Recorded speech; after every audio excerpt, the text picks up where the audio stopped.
Hello, magandang umaga mga kumars. So, for today's video, syempre maglinis muna tayo ng ating bahay after natin magkape. At sa paglilinis ko, ano muna ako ng mga alikabok. Kasi ang daing alikabok, ilang araw din ako hindi nakapaglinis after nung mga travel na yan. Siyempre, kahit nakasarado yung mga bintana, maalikabok pa rin yung loob ng bahay. So, nag-voice over muna ako dito kasi hindi masyadong narinig yung mga sinasabi ko dyan kasi medyo malayo, wala pa tayong microphone. At ayan nga, nagpagbag ako ng alikabok dun sa may ating sulok, yung naka-display dyan. At yung displayhan na yan, alam nyo ba na inuwi ng ate ko galing sa ibang bansa. At na ano niya lang yan, nabili ng murang-mura. Pero alam nyo, bago pa siya, brand new. Kasi sa Japan ang daing mga surplus. Pero doon sa surplus na yon, yung, syempre pag surplus na narinig mo, ang nasa isip mo parang mga used. Ano na siya, 'di ba? Yung gamit na mga bagay na. Pero hindi, makakabili ka pa rin siya ng ng mga brand new. So, yung displayhan na yan, brand new na niya nabili sa murang halaga. At nagpagpag nga ako din ng mga lamisita na yan. So, sa ano na to, sa araw na to, ang dai kong gagawin, mga naka-schedule na. Kasi kakatapos lang ng swimming lesson ng mga bata. At yun nga, pakita ko sa inyo yung improvement after ng swimming lesson nila. Kasi 5 days in swimming lesson na yon, in-enroll sila ng ama nila, ni Dodong. Kasi nga, nung nag-travel kami, nandun lang sila sa gilid. Si Little Dudong parang nag-enjoy sa swimming pool kasi doon siya natuto mag-float. Pero sinasakitan ng tatay niya na nag-enjoy na siya sa tubig and hindi na siya nag-freak out, yung natatakot sa tubig. In-enroll siya silang mag-ate. At tamang-tama naman, malapit kami dito sa may Coco Mountain, yung swimming pool. Ang kagandahan, walking distance lang sa amin. So, nakausap ko si Coach Brenda through, Facebook. Nakita ko siya. Last year pa yun eh. Gusto namin pag-swimmingin yung dalawang bata. Pero ngayon lang natuloy. So, bali kung gusto nyo rin, pag trainingin yung mga anak nyo, na gusto nyo matutong lumangoy, magkaroon ng confidence sa tubig, hindi matakot. Ano siya, parang yung 5 days, 1.5 hours yung training, tas may free time na 30 minutes, pali 2 hours, is ang bayad 3,000 for 5 days na yon. Tapos, dito sa may Coco Mountain, bukod yung entrance ng bata, 100. Pero, syempre, yung kasama, free lang yon. Unless na may kasama ka ng iba. Pero, ako, may kasama, minsan si nanay, kasama ko manood. Hindi naman siya sinisingil. Walang bayad. Depende siguro sa bantay, no? At yan nga, after nung lamisita, naman tayo, linisin natin yung ilaw, ang alikabok niya. Buti na lang, mababa lang yung ilaw. Hindi ko na kailangan pumatong sa mataas kasi nakakalula. Medyo lulain ako sa mataas na tungtungan. At ayan, yung ilaw. Alam nyo ba na nabili ko lang yan sa Orange app ng murang halaga? Nasa 600 plus lang siya. Tapos, yung binili ni Dudong sa handyman, medyo pricey, nasa 1 plus, 1.5. Pero pareho lang din naman ng itsura, pareho lang din siguro ng quality. Kasi LED rin siya eh. Same lang. Kaya parang mas talaga no, parang convenient, mas affordable bumili sa mga online. Sasabihin nila na syempre sa handyman kilala yan or yan, quality yan. Pero para sa akin, sa ating mga as magulang or mga nanay na nagtitipid, okay din bumili online. Basta i-check niyo lang lagi yung review, 'di ba? Tsaka kung yung minsan may may free delivery ka nang makukuha, may mga voucher, mas makakatipid ka pa. So after ng ilaw dun sa may living room, dito naman tayo sa ating yung pwesto na yan pagpasok na ng pinto sa entrance namin sa main door.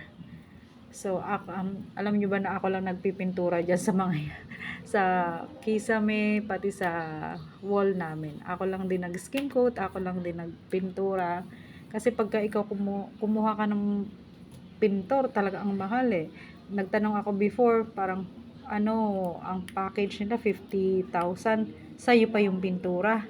Yung baba lang, hindi pa kasama yung sa taas. So, nakatipid kami, 'di ba? Kaso nga lang, syempre hindi ganun ka quality yung yung pagpipintura. Pero at least okay na, 'di ba? Okay naman siya sa camera, okay din naman siya sa in person. Depende na lang kung syempre may mga bisita or papasok na mga tao na hindi naman mahalata na parang basta-basta lang pininturahan yung bahay. Okay pa rin naman siya kahit makita nila, 'di ba? Pati yung na yan, yung nung pag-uwi ng kapatid ko, nung ate ko, yung lagay ng sapatos, tatay lang gumawa niyan. Nakatipid din kami kasi carpenter din naman siya, marunong gumawa ng mga box, mga kahon, mga cabinet, at pininturahan lang namin ni ate yan, 'di ba? Nakakatipid kami kasi nga yung tatay ko marunong gumawa ng ganyan. Ako, napagtiyagaan ko rin yung pinturahan yung bahay. At ayan nga, si nanay umalis kasi alam niya maglilinis ako doon sa TV. Yan yung pwesto ni nanay, syempre.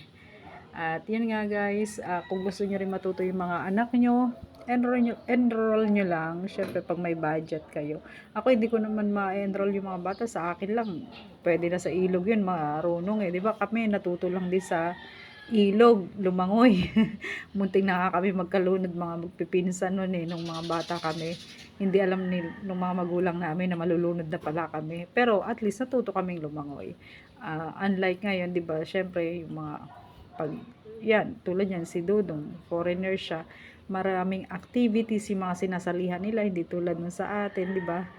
Parang sila, pagka gusto na mag-training sa ganito, okay, enroll sa ganyan. Kahit magkano pa or what. Para sa akin kasi 3,000 medyo mahal na yun eh sa isang bata. So bali 6,000 yung binayaran niya. Tapos yung entrance na sa 5 days bali 1,000. At yun, nakaano rin kami nagastos ng 7,000 para sa pagti-training nila. Pero sulit naman. Pakita ko sa inyo kung paano yung improvement mula sa first day hanggang 5th day nila ng pag-training, diba? At eto rin guys, yung nililinisan ko na yan, ako yan yung nag-DIY lang ako. Kasi ginamit ko lagay ng mga baking tools ko kasi nagbe-bake din po ako. Yung cabinet. So ang ginawa ko, may counter kami dyan. So ang ginawa ko is bumili lang ako sa Orange App ng yung parang maliit na yun na yung tawag doon, yung floating shelves. Yan, kasama na yung pang may string na nakasama. Tapos yung pangalawang layer, merong natira do sa kapatid kong lalaki nung ginawan siya ni tatay ng cabinet. Kinuha ko at pinaputol ko kay tatay. So swak na swak doon sa may counter. So nilagyan ko siya ng mga wine glass, tapos yung ibang glass pa para sa beer, sa ram, at yung baba, yan, yun yung nilagyan ko ng ng mga wine ni ate. 'Di ba? Sa pagdi-DIY marami kang matututunan at makakatipid ka pa, 'di ba? Yun lang guys, ayun. Okay, at syempre pagkatapos nito ng paglilinis, ano bang gagawin ng mga nanay? Syempre ang gagawin ko, may stock na kami ditong karne. Syempre nagsawa na rin umay na yung mga mga bata, pati sila nanay tatay sa karne raw. So ang gagawin ko, may stock kaming sardinas. Yun ang luluto natin ngayon. Meron tayong talong lunch serye for today. So itong talong na to, nangulubot na lang to. Ilang taon na siguro to sa sa loob ng ref natin. At ang gagawin ko is haluan natin ng sardinas. Marami tayong sardinas. Meron tayong white onion at meron tayong itong bell pepper. Try natin yan. Sarap yan, no? Tapos, syempre, may isang bata, dalawang bata, na ayaw ng sardinas. Ito na lang try natin. Pakita natin sa inyo mamaya yung pagkaluto. At kung ano lasa, mga kumars. Pinasosyal na ginisang sardinas, mega sardines. Meron tayong bawang, sibuyas, at bell pepper. So, pinasosyal kasi gagamitan natin siya ng olive oil. Konti lang naman, di ba? Para medyo healthy siya. Healthy naman talaga yung sardinas na yan. Bakit hindi, di ba? Eto yung talong natin. So, nung hiniwa ko, okay naman siya. Kulubot sa labas, pangit sa labas, pero ang ganda ng loob. Wala tayong kasalo. Ibig sabihin, walang tapon kasi walang uod. Ang ganda niya sa loob. Kaya, masarap ang ating ulam for lunch. Good luck sa mga bata na hindi kumakain ng sardinas. Pero si Little Dudong kakain ng sardinas yun. Maano siya eh. Mas gusto niya ngayon sardinas kaysa yung mga pinapakain ng kanyang ama. Minsan nag-aaway sila pagka hindi niya nakakain. Kasi may mga kakaibang lasa, di ba? Pagka yung mga Italian, pagkain, Spanish, yung mga ganun. May mga herbs silang nilalagay na medyo bago sa panlasa ni Dudong, Little Dudong. Kaya yun, medyo nasusukas siya. Pero pinipilit niya naman yung ginagawa niyang best niya para hindi magalit yung daddy niya at magtampo, di ba? Yan, mainit na yung kawali at ilagay na natin yung ating sardinas. Yan, ilagay ko na yung olive. So, syempre sa paggamit ng olive oil, medyo mahal, di ba? Mahal siya. Kaya konti lang. Hindi mo naman kailangan ng marami. At may tirang kanin, bahaw. Sasangag ko na lang yan para hindi isapaw.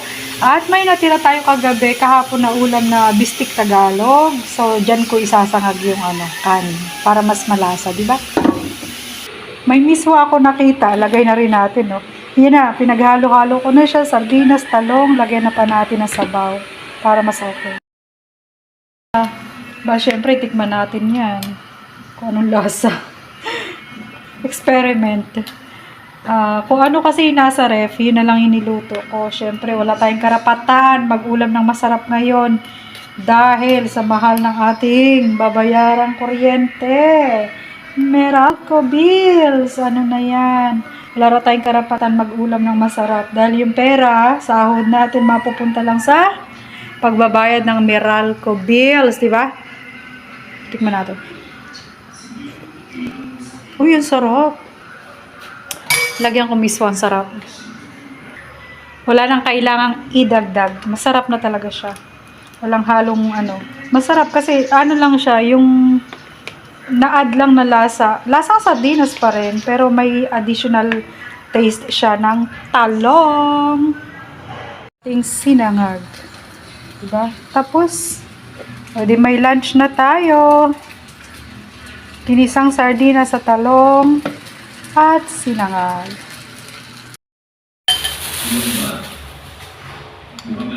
Gawa tayong merienda. Ito yung chicken na may mayo. Yan. Lagyan natin ito, yung sumobra. Lasang cheese whiz to. Sa Dali rin siya binili.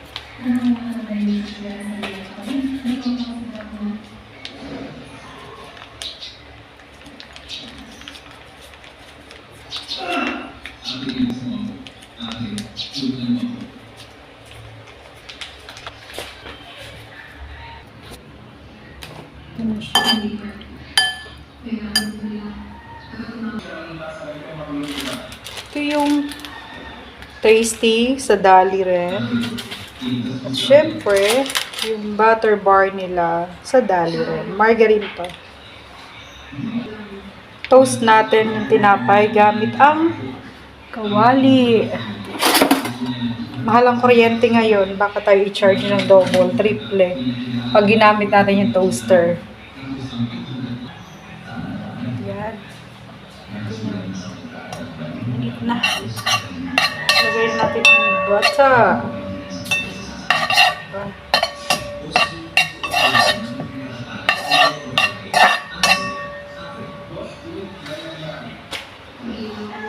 Yan. Pwede na natin ito ilagay. Para maano siya.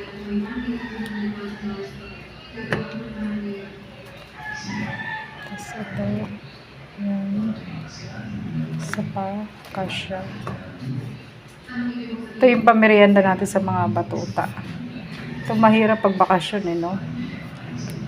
May batang laging gutom. Kasya pa isa. Lagay natin. Singit na natin yan.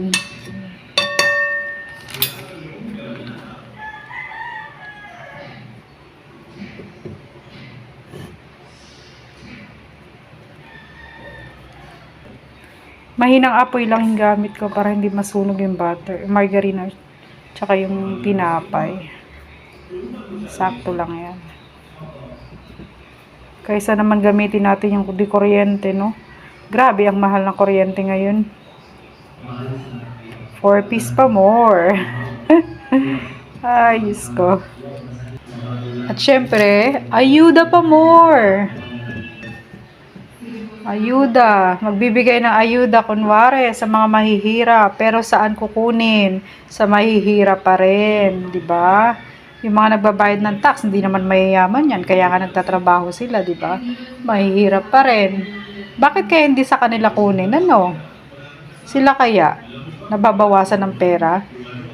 Sa tingin ko, hindi. Yung mga politiko na yan, yung mga buhayan na yan, hindi yan nababawasan ng pera. Nadadagdagan pa. Dahil sa mga nakukurap nila. Kaya nga sila, atat na atat at nag-aagawan sa pwesto, di ba? Mag-aagawan ba ng pwesto yan or magpapatayan para lang manalo? Hindi. Siyempre, may mahihita sila pag upo nila. Ganun yun. Lagyan pa natin to. Dami pa naman siya eh. At eto na yung merienda. So, yun nga, toast, bread. Tapos, yung chicken sandwich spread na ginawa ko. So, binoiled ko yung chicken breast. Nilagyan ko ng carrots, onion, tsaka yung cheese whiz sa dali. Hindi siya cheese whiz talaga. Parang lasang cheese whiz lang. Tapos, ano ba nilagay ko? Mayo. From dali pa rin. Yan. Hindi ko lalagyan lahat, 4 lang siya kasi si Little Dodong ayaw, si Nanay ayaw din ng chicken spread. So amin lang to ng mga Nicolay. Nayo. Nay, kuha ka. Yung isa may palaman, chicken yan. Ito. Chicken. Ito. Walang palaman, pero may butter. Galing, ano? Oo, yan. Binuto mo tasty. Tama na. Rabbit! Tayo, merienda. Miguel, kumain ka na. Sarap.